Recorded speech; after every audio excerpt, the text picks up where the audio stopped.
Bonjour, l'objectif de cette vidéo est de vous présenter les opérations sur les fonctions dérivables. Cette vidéo est de niveau première. Eh bien, on va commencer premièrement dériver du produit d'une constante par une fonction. Théorème, si f de x égale ku de x, c'est-à-dire k fois u de x, où u est une fonction dérivable et si k est une constante réelle, alors f' de x, qui est donc égal à k fois u de x le tout prime, est égal en fait à k multiplié par u' de x, enfin u de x prime, ou u' de x, qui est égal à d sur dx de k fois u de x, qui est donc égal à k fois d sur dx de u de x. Hein, ça, c'est la notation différentielle, la notation de Leibniz. Eh bien, voilà, ça veut dire que lorsque je dérive et que j'ai une constante multipliée par une fonction, eh bien, je peux sortir la constante de la dérivation et finalement appliquer l'action dérivée uniquement sur la fonction. Autrement dit, la dérivée du produit d'une constante réelle par une fonction dérivable est le produit de cette constante réelle par la dérivée de la fonction. Alors, démonstration. Si f de x égale k fois u de x, alors f' de x est égal à k fois u de x le tout prime, qui est donc égal à d sur dx de k fois u de x. F' de x est donc égal à la limite, lorsque delta x tend vers 0, de k fois u de x plus delta x moins k fois u de x, le tout divisé par delta x.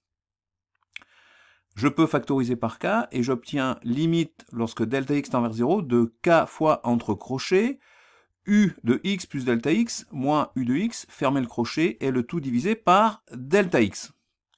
Ce qui nous donne limite, lorsque delta x tend vers 0, de k fois limite, lorsque delta x tend vers 0, de u de x plus delta x moins u de x, le tout divisé par delta x, c'est-à-dire k fois d sur dx de u de x, ou k fois u de x prime.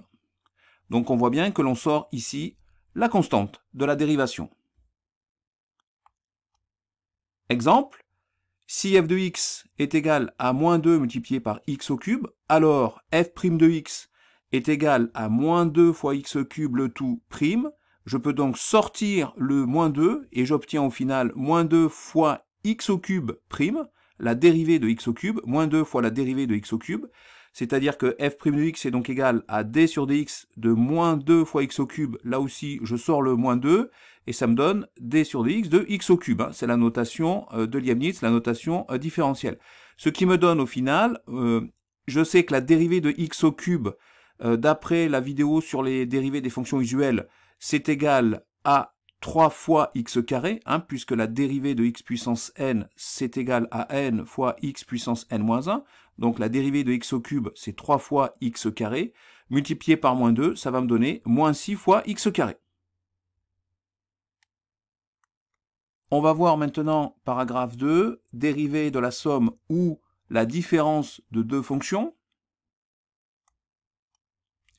Théorème, si u et v sont deux fonctions dérivables, alors d sur dx de u de x plus v de x est donc égal à d de u de x divisé par dx plus d de vx sur dx, ce qui s'écrit autrement en disant u de x plus v de x le tout prime est donc égal à u' de x plus v' de x. Donc ici on a la formule numéro 1.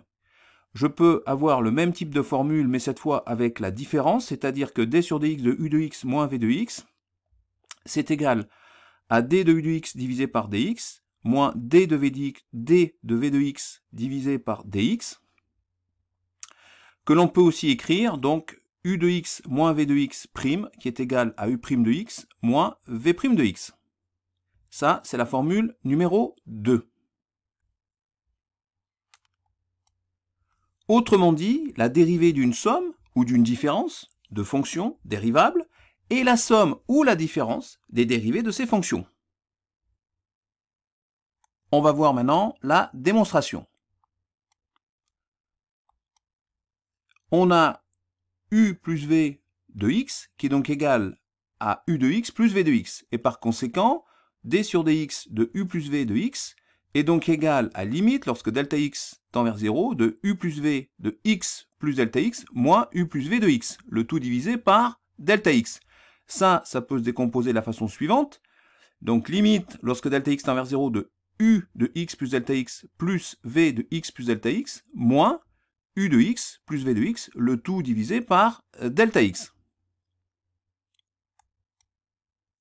Alors, ici, ça va nous donner u de x plus delta x plus v de x plus delta x moins u de x moins v de x, le tout divisé par delta x. En fait, j'ai appliqué le moins à toute la parenthèse. Ce qui nous donne limite, lorsque delta x tend vers 0, de u de x plus delta x moins u de x plus v de x plus delta x moins v de x, le tout sur delta x. On va reconnaître ici, voilà, u de x plus delta x moins u de x divisé par delta x, et on va avoir aussi plus v de x plus delta x moins v de x, le tout divisé par delta x. Donc on a bien, au final, limite, lorsque delta x tend vers 0, de u de x plus delta x moins u de x, le tout divisé par delta x, plus limite, lorsque delta x tend vers 0, de v de x plus delta x moins v de x, le tout divisé par delta x. Cela nous donne donc d sur dx de u de x plus v de x, qui est donc égal à d de u de x divisé par dx, plus d de v de x divisé par dx, en notation de Leibniz, en notation différentielle, ce qui nous donne aussi u de x plus v de x, le tout prime, qui est donc égal à u' de x plus v' de x. Alors, on démontre la formule 2 de façon similaire, on utilise la même stratégie, et on va arriver à u de x moins v de x prime, qui est donc égal à u' de x moins v' de x. On va voir maintenant un exemple. Si f de x égale 4x au cube moins 2x au carré plus 5x plus 1, alors, je vais d'abord appliquer donc cette propriété qui me dit que la dérivée d'une somme de fonctions est égale à la somme de ses dérivées. Donc f' de x qui est égal à d sur dx de 4x au cube moins 2x carré plus 5x plus 1 est donc égal à d sur dx de 4x au cube moins d sur dx de 2x carré plus d sur dx de 5x plus d, la dérivée de 1, d de 1 divisé par dx. On sait que ça d'ailleurs, dérivée d'une constante, ça fait 0. On a vu aussi en première propriété, en premier théorème, que lorsque j'ai une fonction multipliée par une constante, je peux donc sortir la fonction de l'action dérivée.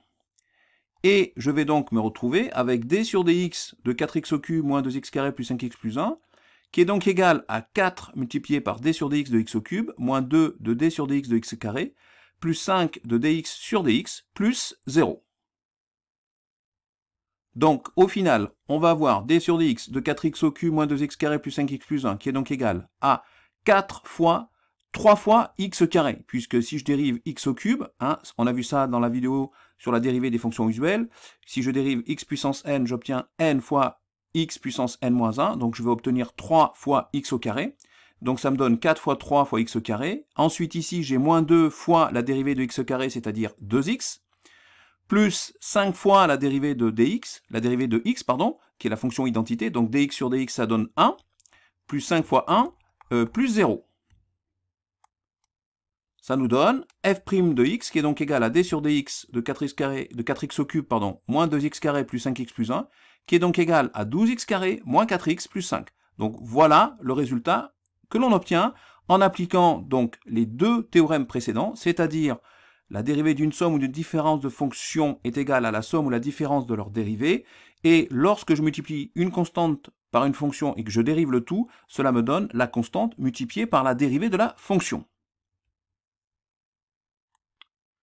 Maintenant, troisièmement, dérivée du produit de deux fonctions. Donc théorème, si u et v sont deux fonctions dérivables, alors u de x fois v de x' est égal à u de x fois v' de x plus v de x fois u' de x, que l'on peut écrire d sur dx de u de x fois u de x, qui est donc égal à u de x fois dv de x sur dx, plus v de x multiplié par du de x divisé par dx. Autrement dit, la dérivée du produit de deux fonctions est égale au produit de la première fonction et de la dérivée de la seconde, auquel on ajoute le produit de la deuxième fonction et de la dérivée de la première. On va voir maintenant la démonstration. On a uv de x qui est égal à u de x fois v de x, et par conséquent, d sur dx de uv de x est donc égal à la limite, lorsque delta x tend vers 0, de uv de x plus delta x moins uv de x, le tout divisé par delta x. Cela nous donne d sur dx de u de x fois v de x, qui est donc égal à la limite, lorsque delta x tend vers 0, de u de x plus delta x fois v de x plus delta x moins u de x fois v de x, le tout divisé par delta x.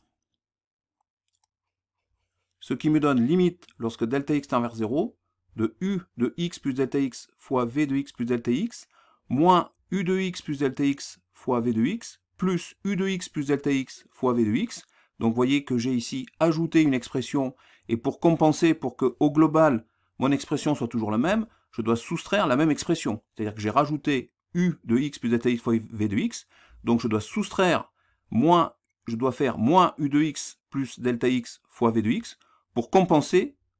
cette addition. D'accord? Moins u de x fois v de x. Donc j'ai rajouté ce qui est en jaune ici, et j'ai fait d'un côté plus et de l'autre côté moins pour compenser, pour qu'au final, j'ai quand même la même expression. Alors pourquoi j'ai fait ça? Pour ensuite factoriser ici, on voit les deux premières expressions, les deux premiers termes, par u de x plus delta x. Donc ici, je peux factoriser par u de x plus delta x, et je vais me retrouver au final avec v de x plus delta x moins v de x. Et ici, entre u de x plus delta x vx moins u de x fois v de x, je vais factoriser par v de x. Je me retrouve donc avec limite, lorsque delta x tend vers 0, de u de x plus delta x multiplié par, entre crochets, v de x plus delta x moins v de x, fermez le crochet, plus v de x multiplié par u de x plus delta x, entre crochets, moins u de x, fermez le crochet, et le tout divisé par delta x. Donc je vais me retrouver avec une expression ici, u de x plus delta x, qui va tendre vers u de x, puisque je vous rappelle que le delta x va tendre vers 0. V de x plus delta x moins v de x divisé par delta x, eh bien ça c'est la dérivée de v de x, plus v de x, multiplié par u de x plus delta x moins u de x, le tout divisé par delta x. Lorsque delta x tend vers 0, ben ça va tendre vers la dérivée de la fonction u. Donc je vais me retrouver au final avec limite, lorsque delta x tend vers 0, de u de x plus delta x, avec ici, donc il va tendre, u de x plus delta x va tendre vers u de x, multiplié par v de x plus delta x moins v de x, le tout divisé par delta x, plus limite, lorsque delta x tend vers 0, de v de x, multiplié par u de x plus delta x moins u de x, le tout divisé par delta x. Alors, à la limite, cela va me donner d sur dx de u de x fois v de x, qui est donc égal à u de x, multiplié par dv de x divisé par dx, plus v de x, multiplié par d de u de x, divisé par dx. Ce qui peut s'écrire aussi u de x fois v de x prime, qui est donc égal à u de x multiplié par v prime de x, plus v de x multiplié par u prime de x. On va voir maintenant un exemple. Si f de x est égal à 2x moins 1 fois 5 moins 3x, alors f' de x est égal à d sur dx, entre crochets de 2x moins 1 fois 5 moins 3x, ce qui nous donne 2x moins 1 multiplié par d sur dx de 5 moins 3x plus 5 moins 3x multiplié par d sur dx de 2x moins 1. Ce qui peut s'écrire aussi 2x moins 1 fois 5 moins 3x le tout prime, qui est donc égal à 2x moins 1 multiplié par 5 moins 3x prime, plus 5 moins 3x multiplié par 2x moins 1 prime. Alors ça nous donne ici 2x moins 1 multiplié par moins 3, hein, puisqu'on a vu que la dérivée d'une fonction affine était égale donc à son coefficient directeur, ici moins 3, plus 5 moins 3x multiplié par la dérivée de 2x moins 1, c'est-à-dire 2. Cela nous donne ici, si je développe, moins 3 fois 2x moins 6x, moins 3 fois moins 1 plus 3, 2 fois 5, 10, 2 fois moins 3x, moins 6x. Donc j'obtiens au final f' de x qui est égal à d sur dx 2 entre crochets 2x moins 1 fois 5 moins 3x, eh bien c'est égal, on peut l'écrire aussi à 2x moins 1 fois 5x moins 3 le tout prime, eh bien c'est égal à moins 12x plus 13. La dérivée a pour expression f' de x égale moins 12x plus 13. Eh bien maintenant, on va voir quatrièmement la dérivée du quotient de deux fonctions. Alors, théorème, si u et v sont deux fonctions dérivables, et si v de x est différent de 0, alors u de x sur v de x' est égal à v de x fois u' de x moins u de x fois v' de x, le tout divisé par v de x au carré, qui peut s'écrire aussi d sur dx de u de x sur v de x, qui est donc égal à v de x multiplié par d de u de x divisé par dx, moins u de x fois d de vx divisé par dx, et le tout divisé par v de x carré. Autrement dit, la dérivée d'un quotient de deux fonctions est égale au produit du dénominateur et de la dérivée du numérateur, duquel on retranche le produit du numérateur et de la dérivée du dénominateur, le tout divisé par le carré du dénominateur. On va voir maintenant la démonstration. On a u sur v de x qui est donc égal à u de x divisé par v de x, et par conséquent, d sur dx de u sur v de x est donc égal à u sur v de x prime, qui est égal à limite lorsque delta x tend vers 0 de u sur v de x plus delta x moins u sur v de x, le tout divisé par delta x, qui peut donc s'écrire limite lorsque delta x tend vers 0, qui est égal à u de x plus delta x divisé par v de x plus delta x moins u de x sur v de x, le tout divisé par delta x, puisque je rappelle que u sur v de x est égal à u de x divisé par v de x, et on a bien donc d sur dx de u de x divisé par v de x, qui est égal à u sur x divisé par v de x, le tout prime. On obtient en fait en ramenant tout au même dénominateur, le dénominateur commun, ça va être v de x plus delta x fois v de x. On obtient donc ici u de x plus delta x fois v de x moins u de x fois v de x plus delta x divisé par v de x plus delta x fois v de x, le tout divisé par delta x. Je rappelle que quand je divise, d'accord, quand je divise, ça revient à multiplier par l'inverse. Donc quand on divise par delta x, on va multiplier par 1 sur delta x. Et donc on va se retrouver au final avec une limite lorsque delta x tend vers 0 de u de x plus delta x fois v de x, moins u de x fois v de x plus delta x, le tout divisé par v de x plus delta x fois v de x multiplié par delta x. Le delta x ici, je rappelle que quand on divise par delta x, cela revient à multiplier par l'inverse, c'est-à-dire multiplier par 1 sur delta x. C'est pour ça qu'on se retrouve avec ce dénominateur qui est donc de v de x plus delta x fois v de x multiplié par delta x. Alors là aussi, on va utiliser une astuce de calcul. Je vais rajouter u de x fois v de x, donc je dois ici retrancher u de x fois v de x pour compenser. Et je vais me retrouver avec limite lorsque delta x tend vers 0 de u de x plus delta x fois v de x moins u de x fois v de x, plus u de x fois v de x moins u de x fois v de x plus delta x, le tout divisé par v de x plus delta x fois v de x multiplié par delta x. On voit ici qu'on va pouvoir factoriser ici par v de x, et qu'on va pouvoir factoriser ici par u de x.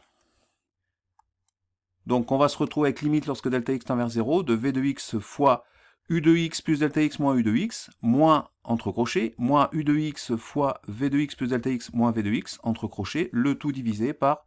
v de x plus delta x fois v de x fois delta x. Alors, le delta x, je vais pouvoir le remonter au numérateur, et j'arrive à l'expression suivante, limite lorsque delta x tend vers 0 de v de x fois u de x plus delta x moins u de x, entre crochets, le tout divisé par delta x, moins u de x fois v de x plus delta x moins v de x, entre crochets, le tout divisé par delta x. Puisque quand je divise par delta x, cela revient à multiplier par l'inverse, mais après je peux passer dans l'autre sens, c'est-à-dire j'ai multiplié par l'inverse, et ça me ramène à diviser par delta x. Donc le tout divisé par v de x plus delta x fois v de x. Donc on voit bien ici qu'on va avoir la dérivée ici de la fonction u. Ici, on va avoir la dérivée de la fonction v. Et ici, le delta x tend vers 0. Donc le v de x plus delta x va tendre vers v de x. On se retrouve donc au final avec une limite. Donc ici, v de x fois limite, lorsque delta x tend vers 0, de u de x plus delta x moins u de x entre crochets, le tout divisé par delta x, moins u de x fois limite, lorsque delta x tend vers 0, de v de x plus delta x moins v de x entre crochets, le tout divisé par delta x, et le tout qui est divisé par limite, lorsque delta x tend vers 0, de v de x plus delta x fois v de x. Donc là, on va avoir un v de x plus delta x qui va tendre vers v de x, puisque le delta x tend vers 0. Et je répète, ici, on a la dérivée de la fonction u, et ici, on va avoir la dérivée de la fonction v.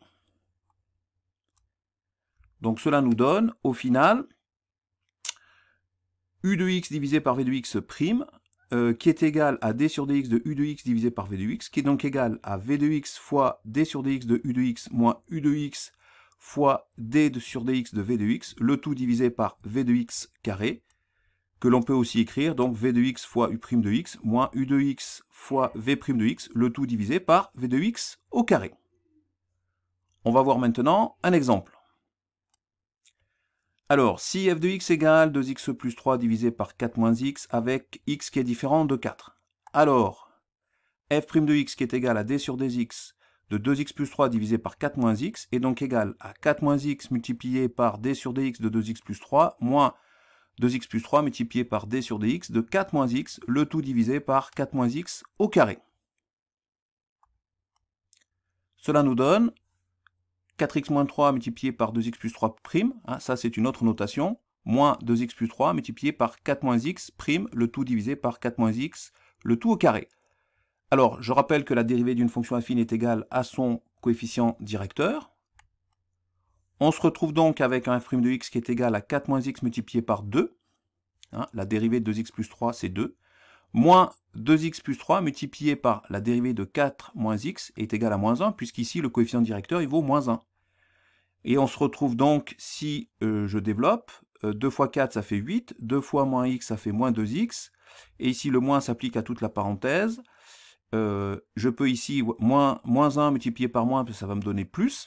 Et donc, je vais me retrouver avec 2x plus 3. 8 moins 2x plus 3, le tout divisé par 4 moins x au carré. On obtient au final f' de x qui est donc égal à 11 divisé par 4 moins x, le tout au carré, puisque 2x moins 2x, ça s'annule. Et bien voilà, c'est la fin de cette vidéo. J'espère qu'elle vous a plu, qu'elle vous a permis de comprendre les différentes opérations que l'on peut faire sur des fonctions dérivables.